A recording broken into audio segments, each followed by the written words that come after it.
Si on vivait dans un monde idéal, qu'est-ce qu'on aimerait bien mettre en place? C'est une question pas facile qui, moi, m'a pas mal taraudée parce que je m'intéresse beaucoup à la question des nouveaux récits. Ce fameux bouquin là de Cyril Dion qui parlait de la nécessité en fait de fédérer tout le monde autour d'un nouveau récit et que c'est ça qui pourrait contribuer à mettre les gens en marche. Sauf que des nouveaux récits, on a beau les chercher, on les trouve pas vraiment. On trouve beaucoup de récits dystopiques, mais pas beaucoup de récits utopiques finalement. Et moi, quand on a travaillé sur la programmation du festival Sacré Jardin, qui essayait de voir comment l'art peut justement régénérer un peu ces nouvelles utopies, et on s'est intéressé à ces nouveaux récits et honnêtement, on n'en a pas beaucoup trouvé. C'est un peu comme si l'imaginaire s'était asséché finalement. Et alors du coup, quand même, au hasard de toutes ces recherches, je suis tombée sur un bouquin qui date de 1975 et qui s'appelle Ecotopia, qui est un bouquin de Ernest Callenbach, que moi j'ai bien aimé, même s'il a des côtés un peu désuets, parce que ça fait quand même plusieurs décennies, mais j'ai trouvé que c'était un super bouquin pour décrire la société telle qu'on aimerait qu'elle soit en fait. Et il prend tous les pans de la société. Il prend la santé, l'éducation, la culture, le sport, les transports, l'économie, etc. Et j'ai trouvé que c'était vraiment une belle inspiration. Bon, une fois qu'on a dit ça, ça reste très théorique, c'est un bouquin, mais néanmoins, je crois que c'est important d'avoir ce genre de récit pour mettre les gens en marche. Au-delà de ça, alors évidemment, il y a les écolieux. Les écolieux, ça fait partie de la solution pour moi parce que ce sont des terrains d'expérimentation en fait de ce que pourrait être un nouveau monde, une nouvelle société, et là à la petite échelle d'un écolieu. Pour moi, ça fonctionne si ce lieu il est bien interconnecté avec le reste de son territoire et notamment avec sa commune.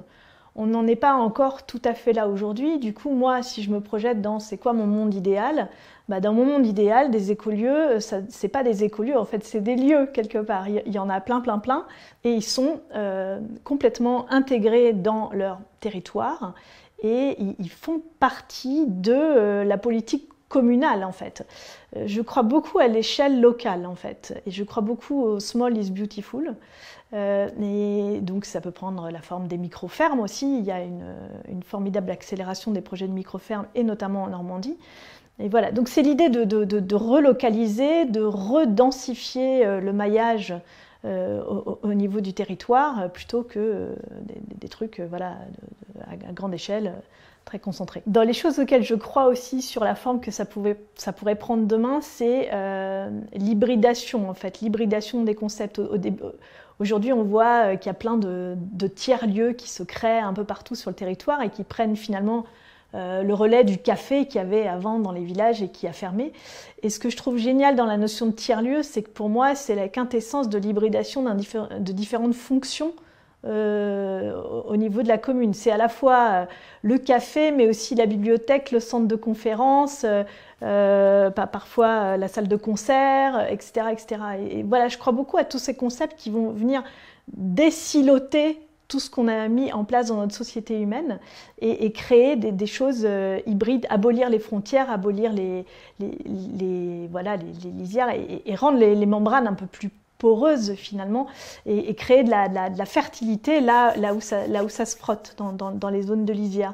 Je prends l'exemple aussi d'un projet qui nous tient pas mal à cœur qui s'appelle le béguinage solidaire. Enfin, ça n'a rien à voir avec nous, hein. C'est dans notre écosystème des personnes qu'on a côtoyées et c'est une sorte de mix entre la maison de retraite et le tiers-lieu quelque part qui aurait hybridé, fusionné. Et voilà, moi je crois beaucoup à ça et aux projets portés par la société civile parce que finalement les pouvoirs publics ils ont toujours souvent un train de retard sur le potentiel de créativité qu'on peut observer au niveau de la société civile qui, elle, est tellement plus en prise avec les besoins. Et oui, réunir pour éviter l'écueil en fait, de la séparation. Parce que je crois que voilà, nos sociétés ont tellement nommé, sectorisé, catégorisé que de fait ça a pu séparer et engendrer les déséquilibres qu'on connaît. Je crois qu'aujourd'hui on a quelque chose un peu nouveau qui est de l'ordre de l'unité, mais cette unité elle est pour moi vraiment entre chaque personne que l'on est et le vivant. C'est-à-dire que je peux concevoir et percevoir qu'aujourd'hui, l'humain se sent en unité avec le vivant. Par contre, il n'est pas encore en unité dans sa propre communauté ou dans sa propre espèce. Donc il y a encore beaucoup de séparation, et on le voit bien avec les violences actuelles dans notre monde, mais c'est en devenir. Donc cette question de l'idéal, elle est très complexe parce que aujourd'hui, en fait, il y a tout ce qui a été nommé et créé, tout ce qui a été conceptualisé a été fait aussi sous un certain angle, avec un plan assez mental. Et aujourd'hui, on a une approche qui est beaucoup plus holistique. Donc on assiste un peu à un effondrement, mais de ce qui a été créé, mentalisé par l'homme. Ça a été une bonne chose, on a dû passer par là. Donc partons de ce qui est présent aujourd'hui, mais avant d'aller voir ce qui peut peut-être survenir, je pense qu'il faut qu'on passe par cette vision-là et prendre conscience que ce qui a été nommé idéal, il y a quelques années, n'est pas forcément l'idéal qui se présente à nous aujourd'hui. Donc on est vraiment dans quelque chose de l'ordre du nouveau récit, de quelque chose qu'on ne sait pas en fait. Donc on touche encore au mystère. Donc l'être humain, il a face à lui quelque chose qui est abyssal, puisque ne sait pas du tout ce à quoi il peut s'attendre, et qui est assez engageant de sa personne, corps et âme, parce qu'il va falloir qu'il déstructure son modèle de pensée. Donc, à mon sens, c'est ça ce qui se passe aujourd'hui, et on est, à vrai dire, si ça a émergé dans ma pensée, c'est parce que ça a été suite à des discussions avec d'autres personnes, et on en parlait tout à l'heure, hein, c'est ce nouveau qui émerge dans un champ de résonance avec d'autres. Donc, ce qui émerge pour moi aujourd'hui, ce qui résonne pour moi aujourd'hui, et ça fait sens pour moi, c'est qu'il y a effectivement une déstructuration des formes pensées et des concepts et de notre système de pensée, où l'idéal doit être redéfini.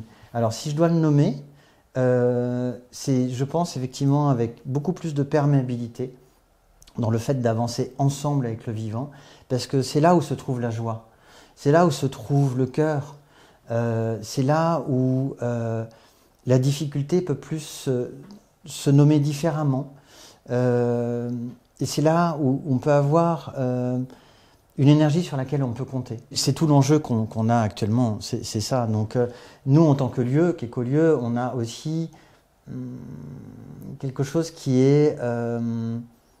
c'est-à-dire les personnes qui peuvent se rendre chez nous peuvent avoir un certain regard sur l'idéal et peuvent peut-être s'imaginer toucher un certain type d'idéal. Fantasmer, tu veux dire?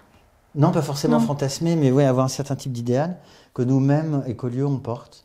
Donc c'est quelque chose qui est en mouvement. Et voilà, peut-être ce que je dirais. Pour conclure, moi j'avais envie de citer, parce que tout à l'heure tu as parlé de Satish Kumar, hein, et il a une formule que j'aime bien qui est Nature is our nationality, love is our religion. Et je trouve que c'est à la fois hyper simple et hyper percutant en fait. Et c'est toujours cette idée d'abolir les frontières. Et cette autre phrase de lui qu'on aime beaucoup aussi, c'est « Love is the answer, what is your question ?»